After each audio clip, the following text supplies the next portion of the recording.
We are joined with man on the street, Dr. Wilmer Leon. How you doing, man? You doing okay today? Good morning. Yes, I'm doing well. How are you? I am doing well. And just for the audience, Dr. Wilmer Leon, he's a radio host, political scientist, nationally syndicated columnist, host of Connecting the Dots on YouTube and Inside the Issues on Sirius Radio. You are in winter gear. I guess it's cold there. Temperature has dropped dramatically, yes. Yes, the temperature has dropped dramatically. It's funny. I was in Jakarta. It was like 90 degrees every day. And my mom was like, it's cold out there. And I was like, 90 degrees here? 8 o'clock at night. Still 80 degrees. Thank you for joining me, man. I'm glad you're doing okay. How you doing? You doing all right today, this morning? Man, yes, I'm doing great. Thank you for asking. Good. Let's hit Dick Cheney. You mentioned Dick Cheney to me. Now, I saw it at the last minute yesterday on yesterday's show. And so it was only kind of a glancing one of those moments. I didn't necessarily dig all that into it. But give me a take on this. I mean, Dick Cheney, I think I put in the title, Relocated to Hell. New York Times seems to give him a very different assessment in the way that they talk about him. They said he's a defender of democracy, a champion of tax cuts, getting rid of Saddam Hussein, finishing the job of George Bush's dad. None of the murdering, million Iraqis, none of the lying us into war, none of that stuff. Give me your take. Give me a real assessment of Dick Cheney's death and his infamous life.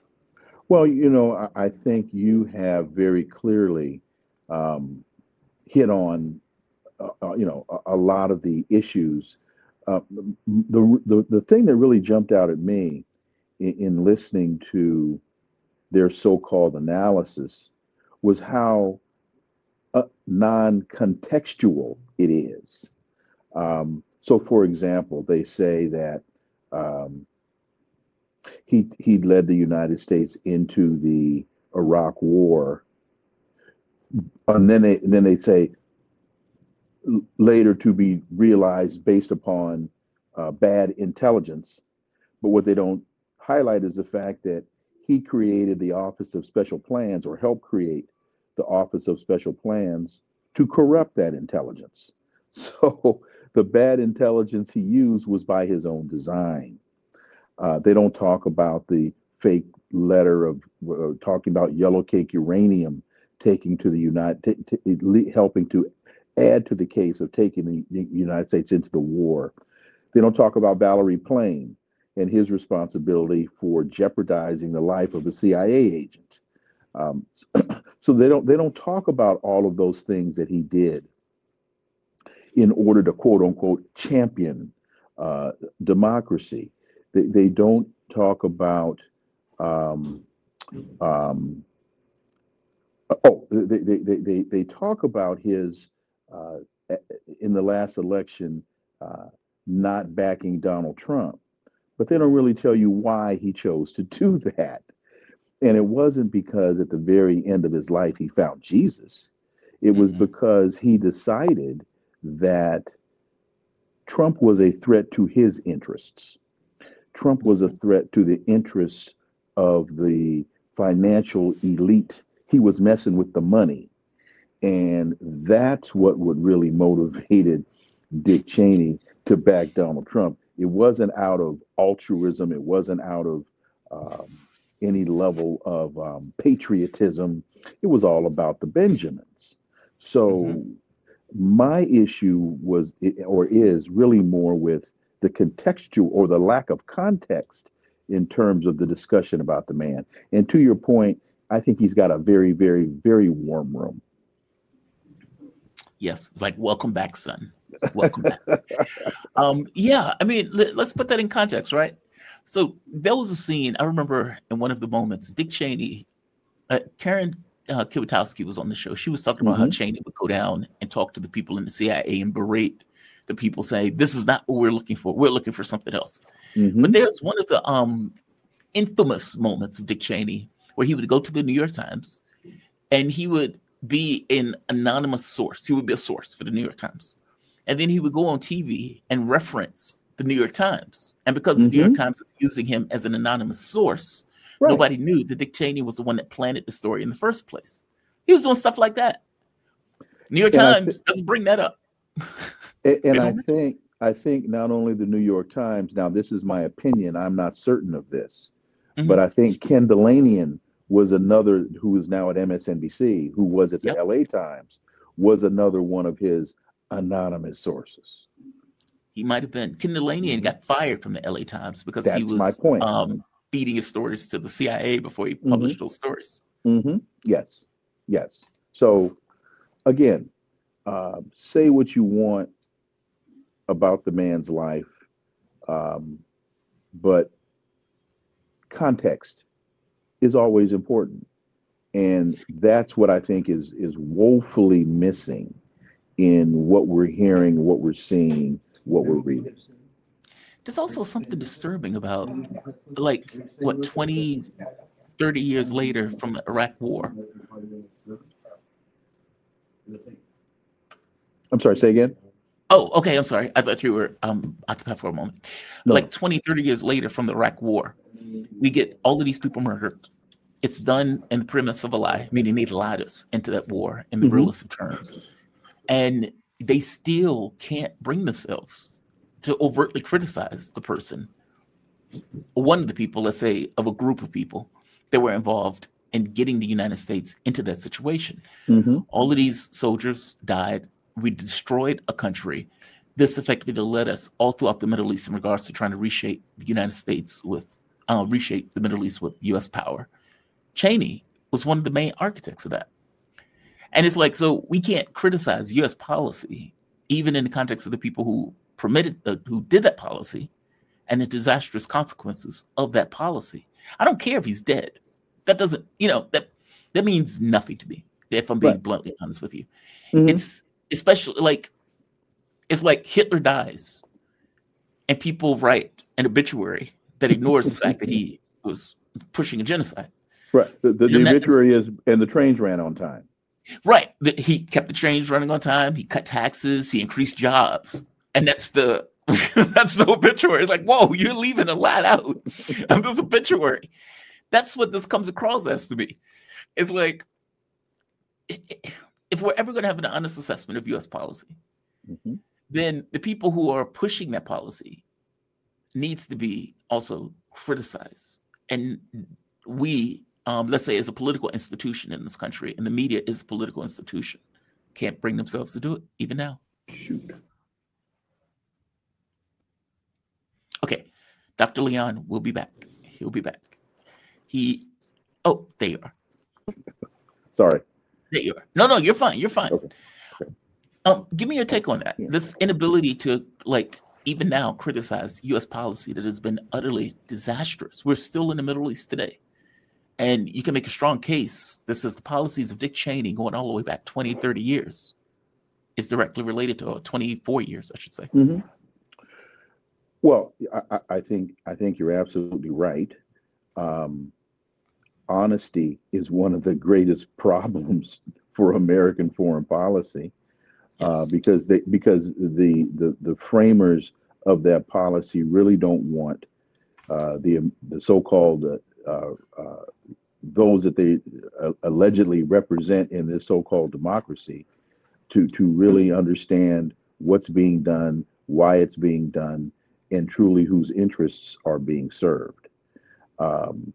There was no relationship between Saddam Hussein and Osama bin Laden. They were diametrically opposed to each other. There was no yellow cake uranium coming from Niger to help Saddam build a bomb. All of those things were lies. There were no soldiers taking babies out of incubators and all of that garbage that was used as the rationale and the justification for murder. So no, they don't. Truth is not their friend. No, especially when they maintain many of the similar and the same policies, even going into Obama. Like, it's not like Obama got in office, it was like, all right, we're going to do something dramatically different.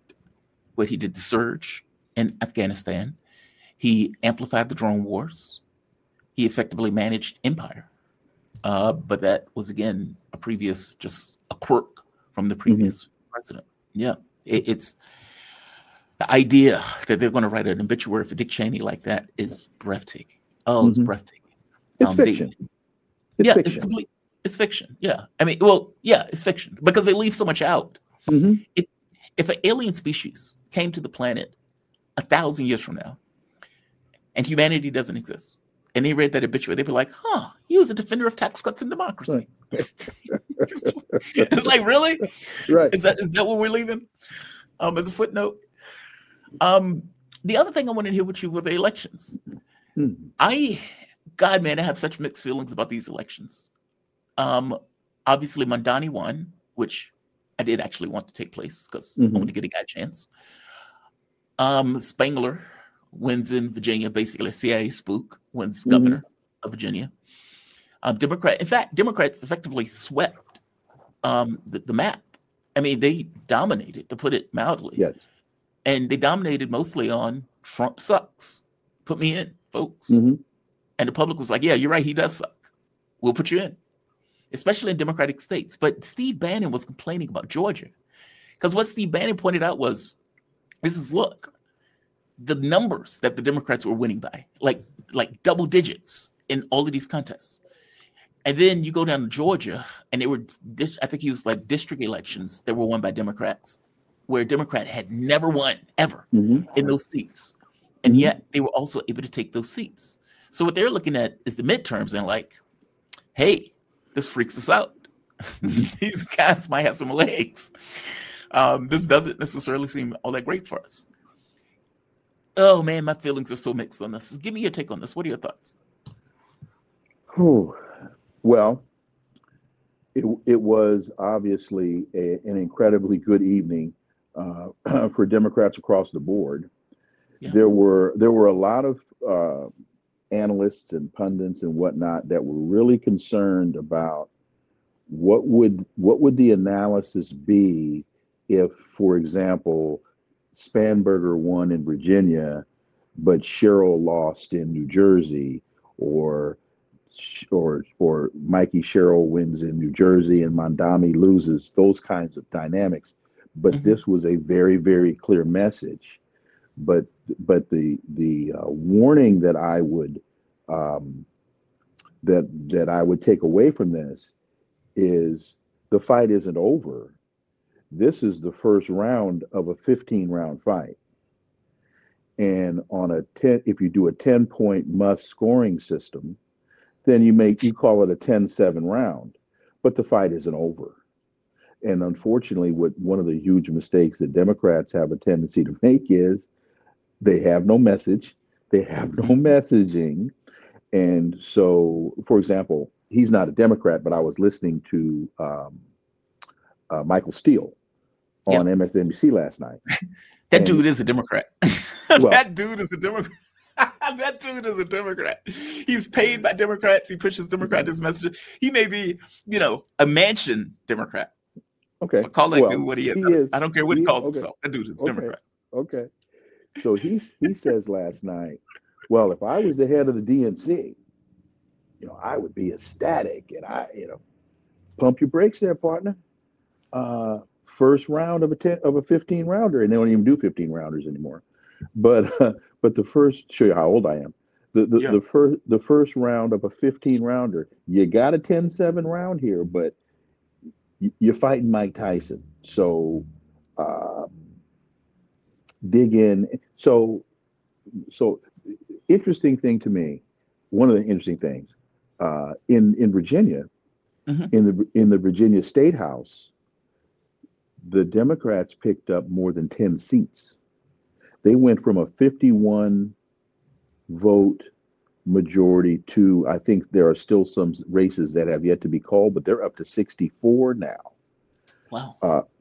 And the reason that stands out to me is because this is the first time, if not in history, it is the first time in a very long time that they ran candidates in every district in the Commonwealth, following Howard Dean's 50-state strategy. Right. And they picked up more, at least at this stage of the game, 13 seats. So, and then also what was interesting was Cuomo's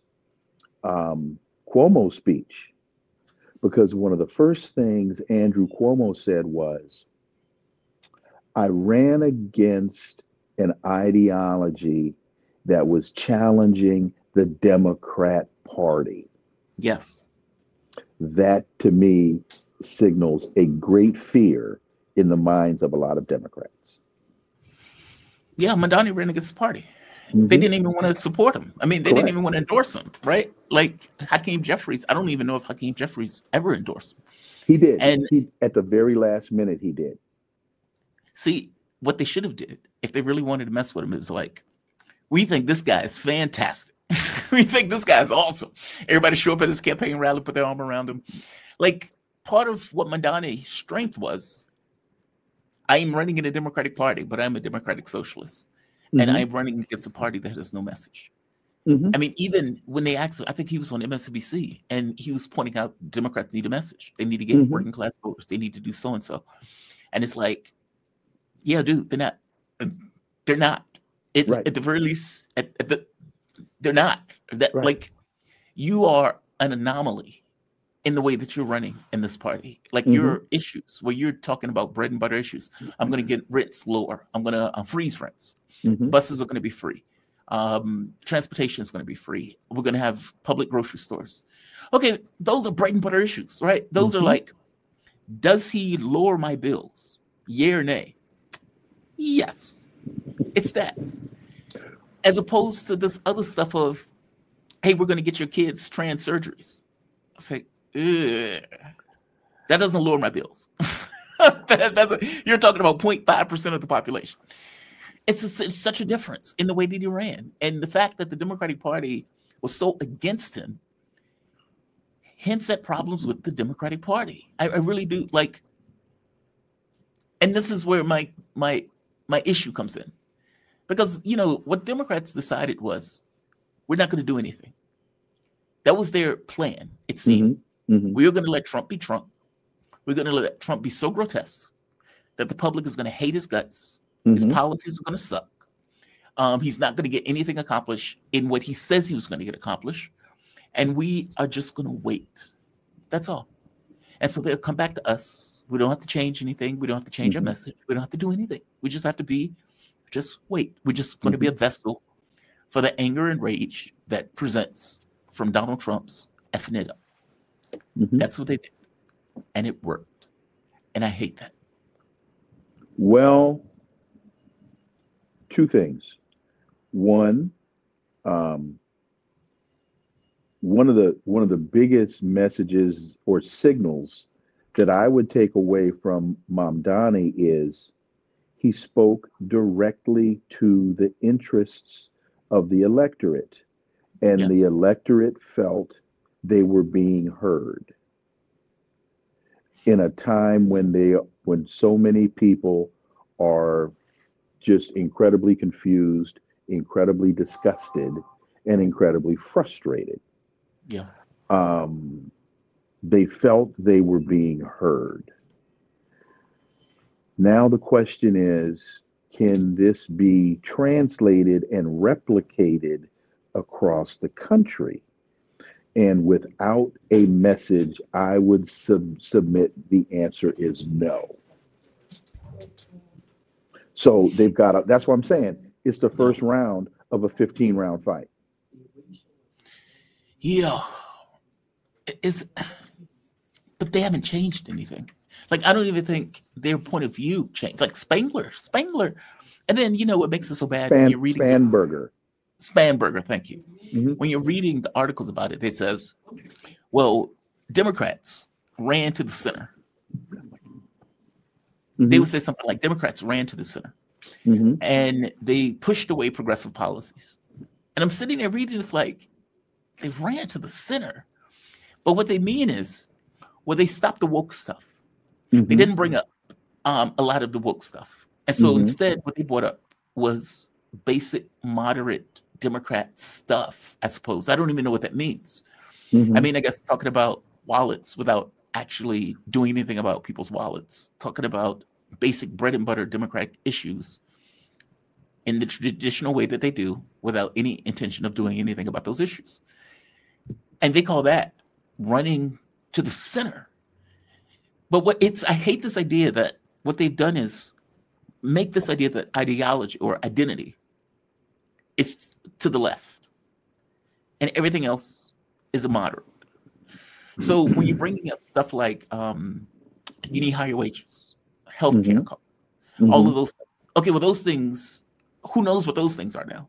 Because what they've decided was things that are on the left have to do with identity issues. And it's like, that's so warped. This is the Hillary Clinton thing that's become manifest into our everyday politics. And it's like, okay, so what the hell is Mamdani? Well, Bill Clinton and the Democratic Legislative Council has skewed the spectrum so much further right that now it's really hard to answer your question. Yeah. One of the things that I think you found, each of the victorious candidates spoke. I think you have to give them credit. They spoke to their electorate. And so Spanberger spoke to the issues that would motivate people in Virginia. Mamdani spoke to the issues that would speak to the people in New York. So from all of this, I think now one of the questions becomes, how do you stitch together a national message for a party? And one of the takeaways, I think, is you can't weave this message without Mamdani. He has to be incorporated into the fabric. Now, what that looks like, what that sounds like, I'm not sure yet. We've seen this. Oh, many times. This is them rubbing themselves in Sanders. This is Chuck Schumer on stage with Bernie Sanders. But here's the difference. But here's the difference between this and the Sanders issue. They tried their best to do away with Mamdani, and they couldn't. They were able to do away with Bernie. And part of the issue was Mamdani wasn't going to fold like Bernie folded. Yeah. So we're going to have to see. Yeah, he's a younger man, ain't he? Mm-hmm. I mean, like you have a hungry. Well, we all are. Well, yeah, but you know what I mean. You have a politically hungry 34-year-old. Sanders was pushing 80. Right. Yeah, I guess we'll see. I mean, a lot of it's going to depend on whether or not he's successful in New York. If he is, that is an amazing thing. If he is not, I think in a nutshell, the question for the Democrats is, can they get out of their own way? And also, can they play to win and not play not to lose? Because go ahead. Because they've been playing not to lose for a very long time. You're right. That's what I was going to say. That's what they've been doing the entire way of the Trump term, right? It's like, let's get out the way. Let's Trump be Trump. When things suck and they fall apart, we'll be there to pick up the pieces. Mm-hmm. The other thing I wanted to hit was Proposition 50 in California. Yes. So that passed overwhelmingly. Yes. As it should have. Yes. Give me your take on that. I mean, to me, this is just political warfare. Oh, that's exactly what it is. And I'm shocked that the Californians did this. I'm shocked that Gavin Newsom did it. But just as much as it's important for the temporary, and I think it's important for people to realize temporary redistricting in California, it's also a huge win for Gavin Newsom. Yeah. Even though he says right now he's really not looking at 28, this is a huge positioning point for him in 28. Gavin Newsom, I think Gavin Newsom would have put poison in Joe Biden's applesauce if he had the chance. When he could have ran in that race to take that race over from Joe Biden. Everybody and their mama knows that Gavin Newsom is looking at running in that race in 2028. Mm-hmm. Everybody knows. Like, it's not even God, man, I hate even if he doesn't know it, everybody knows it. He knows it. He knows it. Oh, I know that. I know that. I mean, even what Gavin Newsom has gotten right is that he's realized, okay, Democrats want people to fight. Okay, well, I'm going to be the guy that does that. And I'm going to be the guy that takes out a knife and have this fight in a phone booth, because that's what Democrats want me to do. Meaning he's morphing himself. Mm-hmm. Now, whatever fight means to Gavin Newsom, who the hell knows? Mm-hmm. But he's morphing himself into this political figure that he thinks that Democrats will get behind. This slick California liberal that is, God, I don't want to call him slimy, but he looks very slick, and the slick thing always gets me, right? It's like slick back hair. It looks like he'll hit on somebody's mama in the corner if you're not paying attention to him. Well, if you look at his marriage history, he's that guy. Yeah, he's that guy. Yeah, but it's a big deal, right? And to be fair to him, this wasn't something they were going to do until Republicans kind of pulled out the gerrymandering thing. Republicans have done the gerrymandering thing forever. And, when you're looking at the map, when they gerrymander the districts, Democrats have a much harder, like, to put it mildly, time of winning Congress. And so this is almost forced. And they're trying to get the other states to do something very similar in regards to Democratic districts. Mm-hmm. I understand the necessity in doing it in a response, but this is not democracy in the way that we understand democracy, quote unquote. Not in the way we understand it. No, it's not. Mm-mm. But this is realpolitik. Yeah. And all is fair in love and war and politics. Well, you almost didn't have a choice. Mm-hmm. I mean, you got like 3 different states from the Republicans that decide, hey, let's just gerrymander. We're going to lose. So, let's give ourselves the best chance by just gerrymandering the districts. We can win the House and we can remain in power. And it's like, whoa, so you can't remain in power under the normal context in the way that you operate. So you need to change the districts around to get rid of blacks, immigrants, or whatever. Basically, blacks and people who won't vote for you. But this is worse than gerrymandering, though.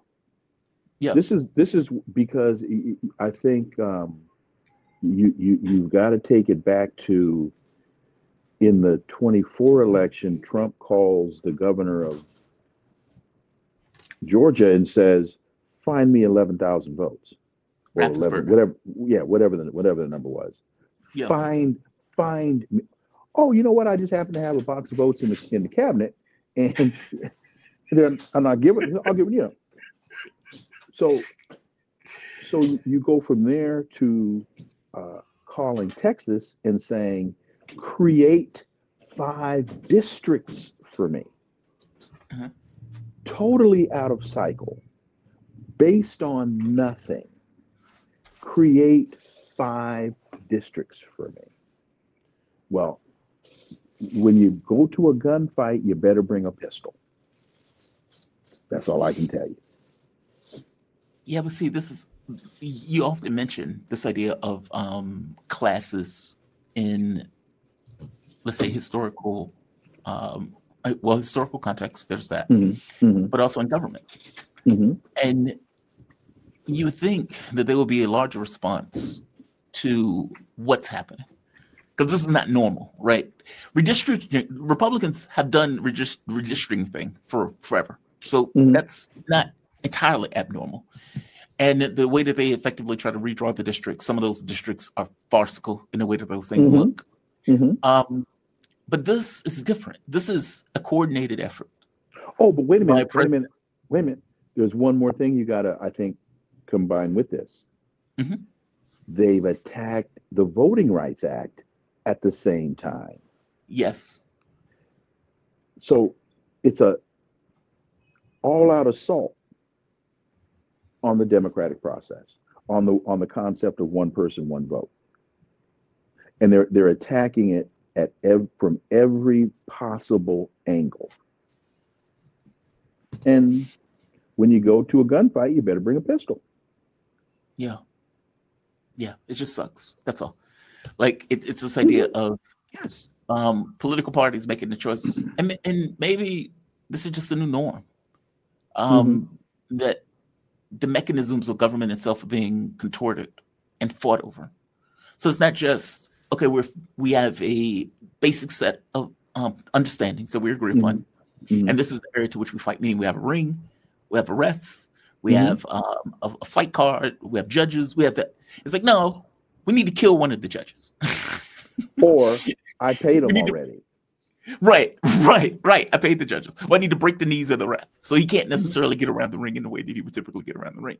Yeah, that's a new norm. That's something different. And to get the Democrats to fight over it in those terms is interesting because usually they wouldn't necessarily, I remember doing reports where I did this article where I was talking about how there was gerrymandering, there was voter IDs that was being put into place.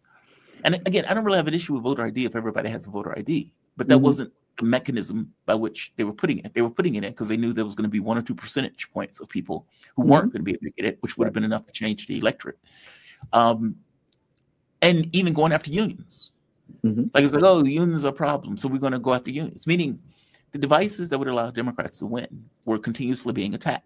And Democrats were just standing there like lollygagging, like, oh, well. It always blew my mind. I got to the point where I stopped caring because I grew up and I realized that these parties are effectively functioning in the same thing as the oligarchical system. But at the time, I was always shocked by that. Like, how are you just letting the devices that allow you to win to be continuously attacked? And now it seems that at the very least in California, Gavin Newsom has found, let's say, a power position where he decided, hey, I need a gun. I'm going out into a gunfight with a gun. There was something else on this. Oh, government shutdown. I was reading reports saying that the support was splintering in the Democratic Party over the shutdown. Are they going to fall apart? I think the more significant splintering we're starting to see on the Republican side than on the Democrat side. Really? And I say that because this again, my opinion. When the president called, I think it's Toomey, the leader of the Senate, and said, "Abolish the filibuster." Yes. Well. First of all, when you look at the numbers, the data still shows us that a majority of Americans are backing the Democrats on this than the Republicans. So then Trump calls Toomey and says, kill the filibuster. Toomey says, no. That's a short-term solution that will cause a bigger problem in the long run. So Toomey saying no to the president is an indicator. Then he calls Mike Johnson in the House and says, Mike, what do you think? Johnson says, bad idea. When Mike the Muppet goes against the president, and of course, Marjorie Taylor Greene has been there all along. Right. So I think, and I also think part of the analysis we'll see tomorrow and Friday, as they also now factor in the results of these off-year elections. That's going to, I think, factor into this as well. And one other point that I forgot to make early in the conversation, it's not only the outcome of the election, it's the turnout, record turnout. This isn't even midterm. This is totally off year. Yep. Record turnout in Virginia, record turnout in New York, record turnout in New Jersey. The turnout is also a significant data point. Shouldn't they get rid of the filibuster, though? I mean, like, I don't understand how the filibuster is a hedge to anything. Any political party that takes over can effectively Well, get rid of it on a whim. well, it's a hedge. It is a hedge because it's preventing the Republicans from opening the government because they've got to get 60 votes to do it. Yeah, but they can get rid of it in a heartbeat. Oh, Like, in fact, the entire point of Donald Trump saying, hey, get rid of it. They have the power to get rid of it if they want to. correct. But they're choosing not to. Yeah, but that's some gentleman's agreement that they think the Democrats aren't going to get rid of it either. Okay, I can't debate that. I can't debate that. I can't debate that. Well, wait a minute. But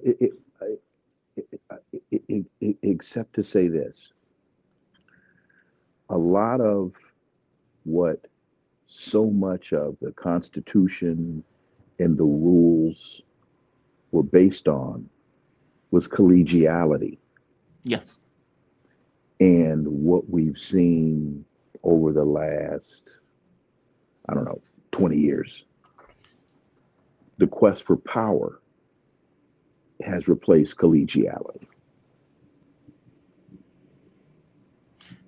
But the filibuster is not collegiality. It's the opposite of collegiality. If you remember, this wasn't used up until, 20, 30 years ago, give or take, maybe 40 years ago? I'm not saying that it is. What I'm saying is the agreement not to do away with it. It's collegial. Right. That's my point. I hear you. And I don't say that to say you're wrong. I'm not saying you're wrong. I don't think that way. I guess my thinking is the Senate is already a minority body. You get 2 senators for somewhere like California, in the same way you get 2 senators for somewhere like Rhode Island. So minority states already have an overwhelming influence in the Senate. In the Senate, right? Yeah. Which can already give outsized influence in regards to allowing something to pass or killing something. The filibuster wasn't necessarily something that was used. You either had to vote up or vote down, and you just kind of went along your way. And somewhere along the way, this became the thing that gums up the works for either political party, where both political parties use it as an excuse, sometimes to kill legislation that they don't really want, even though they've advocated for, or to kill something that the other particular political party is trying to do. Why not get rid of it? I mean, I understand from the Republican side, in their mind, well, if Democrats takes over, well, we want the ability to also hold up the gum to works and shut down the government if we need to shut down the government. But should we want the government shut down in this way? In this instance, I think so, because otherwise the subsidies for healthcare would go away. Yes. And too many people would wind up suffering because of it. Aren't those going to go away anyway at a certain point, though? Like, I thought, on November 1st or something, that they went away. Correct me if I'm wrong. I'm not there. Well, that's the whole point of the argument, is that it was either the end of November or December. And so now that they look at people's premiums going through the roof, they're saying, and it's not as though this was new. I mean, they knew this when they passed the legislation, that this day was going to come. Yes. And they've got to find a better solution than just kicking the can down the road for another 2 or 3 years. But I don't want people's healthcare premiums going up 300%. Lord knows I don't. So if this is what they have to do in order to prevent that, then do it. Oh, I don't blame Democrats for it. That's not what I'm getting at. I guess I'm getting at. Yeah, I guess I'm thinking of filibuster in general. Like I'll give you an example. Joe Biden says he wants $300 for kids, basically Social Security for kids. And I'm like, hey, that's a great idea. And you get Joe Manchin and Sinema being like the killing vote for that, which it otherwise would have went through and it would have otherwise remained. Okay, but that sucks. Like it's stuff like that, right? Where Well, it's when every you random good thing gets killed. I think from a theoretical perspective, in the context of checks and balances that have been built into the system to prevent tyranny and overreach, I think the filibuster in the Senate is Necessary. one of, well, I'm not going to say it's necessary. It's one of those checks and balances that they don't have in the House. Yeah. Because the House is a much larger body. So you have a smaller body in the Senate, and it's a check and balance, a check on power. And we can have a conversation about the validity of that, the necessity of that, but that is why it is there. I do get it. I do understand it. I do get it. I do get it. And last question: how long do you think this is going to be shut down, or do you think they're going to come to some kind of solution? I wish man, if I knew the answer to that one, I'd play the Powerball and be talking to you from my yacht. I don't. and the reason that I don't know the answer is because I didn't think it was going to go this long, because I thought that the Democrats would have folded a long time ago. So now that Hakeem Jeffries and Chuck Schumer seem to have found a spine, man, I don't know. Next Professor. week. Yeah. I'm saying because I'm now starting to see more pressure be put on the president. Next week, they go to the table next week. Oh, you think he's going to be effectively dragged to the kicking and screaming? Yes, Trump is going to effectively lose this. Well, wait a minute. I'm saying they'll go to the table. I have yet to determine what the outcome is going to be. I see. Fair enough. They'll go to the table next week. Yeah. Usually Democrats are the ones that believe in government, quote unquote, which so they say puts more pressure. Right, exactly. Which puts more pressure on them. Trump didn't seem to care one iota. Mike Johnson didn't seem to care. But as you point out, after these elections, yeah. When Toomey and Johnson both tell him no, I think that's a very important sign. Well, and the very fact that he asked is also a big deal. No, he didn't ask. He demanded. Well, you know what I mean. Yes, right. An imperial decree. Yeah. He said, he picked up the phone and said, "Do it," and Johnson said no. I mean, Johnson. It's not a House issue. Toomey said no. Yeah, he wouldn't ask unless he felt some pressure. He wouldn't ask unless he had some pressure. Dr. Wilmer Leon, man, always appreciate talking to you. Dr. Wilmer Leon, he's a radio host, political scientist, nationally syndicated columnist, host of Connecting the Dots on YouTube. Definitely check out his show. He has fantastic guests on that show. And Inside the Issues on Sirius Radio. I'm Dr. Leon. You have a damn good day, man. Thank you for this. Really? You be safe. Appreciate it. Okay. Bye-bye. All right. Shout out to Dr. Wilmer Leon. He is fantastic. I think he was going to get his car fixed today, and he still said yes, and he still showed up for the interview. So shout out to him. He has my deepest appreciation. Carl is going to be on shortly. Let me make sure the link was sent. Hopefully he saw it. Yeah. All right. There's the hour gap. And so I've been somewhat freaked out because trying to get your guests to realize that you've fallen back an hour is always somewhat of a difficult prospect. And even on the radio show, there was always difficulties associated with it. But shout out to Dr. Wilmer Leon. He has my deepest appreciation for joining me today. Always appreciate talking to him. He is a gentleman and a